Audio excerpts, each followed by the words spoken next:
Tu mènes depuis une dizaine d'années des activités socio-culturelles dans le 14e notamment. Comment as-tu eu l'idée de mêler pratique philosophique et gestes artistiques ? Bon, c'est tout un cheminement, tu vois, qui s'est opéré. De 2008 à 2017, l'association a beaucoup œuvré sur la défense du principe d'égalité citoyenne. J'ai fait la rencontre du monde des sourds, de la communauté sourde, et j'avais vraiment un énorme coup de cœur, en fait, aussi pour la langue des signes que j'ai apprise et que je pratique couramment. J'ai commencé à travailler aussi avec ma compagnie en 2008, Clameur Publique, donc à mettre en place des projets artistiques, des performances, lecture, voix et signes, voilà, de la poésie avec des poètes qui étaient du quartier aussi, certains. Et puis ensuite, sur l'aspect plus citoyen, on a mis énormément en place de débats. Ça a donné lieu après à une web TV qu'on voulait surtout de formation pour le reportage, former des jeunes sourds, que ces jeunes sourds puissent s'expérimenter en fait sur le montage, sur aussi un scénario de reportage où on restait sur la ligne de sujets de société. Mais je trouvais que ça n'allait pas assez loin. Donc ça, c'était une raison d'aller vers la pratique de la philosophie. C'était l'été 2017, il y avait cet appel de Frédéric Lenoir. L'éducation, ce n'est pas simplement la transmission de connaissances, ce n'est pas simplement avoir une tête bien pleine, mais ça devrait être, avant tout, avoir une tête bien faite. Frédéric Lenoir, qui est philosophe, sociologue, qui a co-créé la Fondation Sèvres. Donc il a mis en place des formations pour former à la pratique de la philosophie avec les enfants et des pratiques de l'attention avec les enfants aussi. Et donc ça a été comme une évidence. La philosophie, géniale, parce que c'est se questionner sur l'existence. Quand je réfléchis tout seul, je pense, mais je ne trouve pas. Alors que quand il y a des autres qui réfléchissent, des fois ils disent des choses, ça me fait repenser à des choses que je sais. Des réflexions sur le bonheur, la justice, la liberté, et on sait ô combien c'est important aujourd'hui de s'interroger et de renouveler aussi nos réflexions, nous tous, habitants de la Terre. Voilà. En 2019, tu as lancé le festival Philocène dans le 14e. Il y a eu une première édition autour du monstre. Parle-nous de ce festival. Oui, alors c'était l'année en fait où j'ai passé mon diplôme universitaire à l'université de Nantes pour la pratique de la philosophie avec les enfants, les adolescents dans la cité. Ça a été une très belle rencontre avec Edwige Chirouter et tout ce travail de réflexion avec les enfants. Si la philosophie, c'est de permettre le développement de l'esprit critique, du doute, mais aussi du débat démocratique, il faut vraiment permettre à tous les enfants, dès le plus jeune âge, d'acquérir ces compétences nécessaires. Et on a commencé à mener une programmation sur des lieux culturels du quartier, des ateliers avec la bibliothèque Aimé Césaire, avec la bibliothèque Brassens. On a fait beaucoup de choses aussi à la Maison des associations du 14e et on a été à la cité universitaire. Moi, j'ai mené un atelier au collège Saint-Exupéry avec des 6e et des 5e. C'est amusant parce que tu es une femme d'action qui cherche à pousser à la réflexion. Ce qui m'intéresse, c'est agir. Mais pas agir n'importe comment, il faut que, effectivement, c'est du sang, de la poésie aussi, de beaux moments. Donc il y a toujours cette idée de beauté du temps présent partagé, que ce soit dans les pièces avec la troupe, avec Clameur Publique, ou avec les enfants, quand je mène des ateliers, ou l'interaction avec le festival, avec tous ces publics, y compris les animateurs et les artistes qui sont associés. Cette idée de la pensée agissante.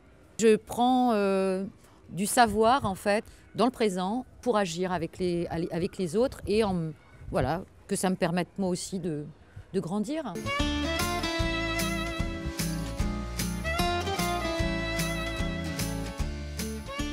Les activités s'adressent à un public très large, les enfants, les adultes, les handicapés, notamment les malentendants, mobilisent de très nombreux acteurs, des bénévoles, des artistes, s'appuient sur de nombreux lieux partenaires. Tout ça n'est-il pas un peu ambitieux ? Ambitieux, oui, bien sûr, parce qu'il faut faire tout bien. Et puis on manque de moyens aussi pour avoir l'ambition justement de mener jusqu'au bout les choses. Ceci dit, j'y suis quand même à peu près toujours parvenue, parce que j'ai quand même fait 5 créations artistiques, 5 pièces. Et puis, on a mené 100 débats citoyens. C'est ambitieux, c'est vrai, mais j'arrive pas à faire autrement. Voilà.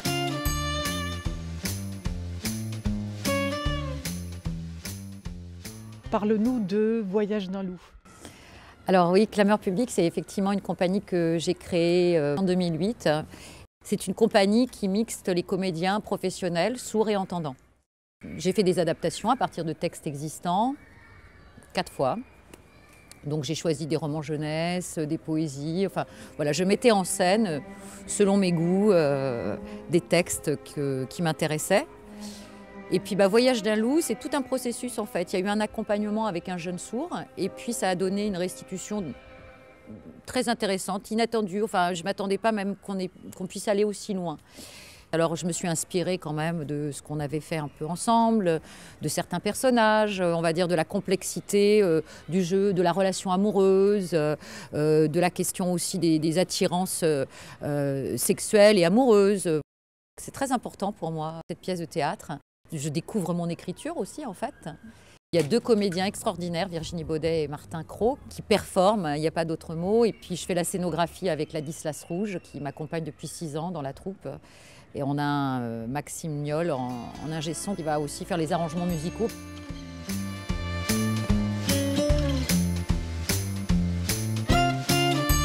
Nous sommes aujourd'hui la journée de la femme, le 8 mars. Quelles sont les femmes qui t'ont inspirée? Je pense tout de suite à Marguerite Yourcenar. J'ai une grande admiration pour cette femme.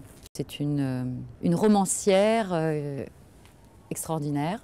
Et puis les femmes politiques, je sais que Simone Veil, dans cette journée de la femme, il ne faut pas négliger sa participation très active sur les droits de la femme et le droit de l'avortement. Donc c'est une femme aussi qui m'a touchée. Et puis je pense que ma mère, tout simplement, sur le plan plus personnel, est une femme qui m'a beaucoup touchée et qui m'a beaucoup inspirée, très combative, très joyeuse aussi. Il y a bien sûr celles qui vous inspirent, c'est comme des idéaux presque, elles représentent à la fois des idéaux dans la réalité, mais en même temps elles sont des inspiratrices aussi pour l'imaginaire, pour la créativité ou pour ce dont on aspire à être et à faire dans la vie, ce pourquoi on est là. Tu es également une habitante de la rue Daguerre. Quelques anecdotes, quelques réflexions par rapport à cette rue? Ah, c'est la rue Daguerre, c'est une rencontre. Moi j'ai grandi sur un marché, mes parents étaient primeurs, ma mère était crémière, on était dans les halles de Dinard en Bretagne. Et j'ai toujours couru dans ces halles et sur les marchés. Et donc la rue Daguerre, il y avait comme cet écho, surtout qu'on est sur le passage piéton de la rue. Et il y a en bas, voilà, la vie. Il y a les légumiers, le crémier, les supermarchés, tous les petits commerces de bouche, énormément de boulangeries, de boucheries. Oui, on a aussi voilà, les gens de la rue. Et puis il y a la chanson aussi dans la rue Daguerre. Tous les dimanches, en général, il y a toujours eu plein de chanteurs de rue qui sont venus dans la rue Daguerre, quoi. C'est génial. Il y a ces 2 dames qui sont là depuis qu'on est arrivé, depuis 14 ans, puis qui devaient être là avant, qui font de l'orgue de barbarie dans la rue, qui sont très belles, très touchantes. Il y a ceux qui vont chanter du Brassens avec la guitare. Des fois, on a eu un chœur aussi de chants religieux, magnifique.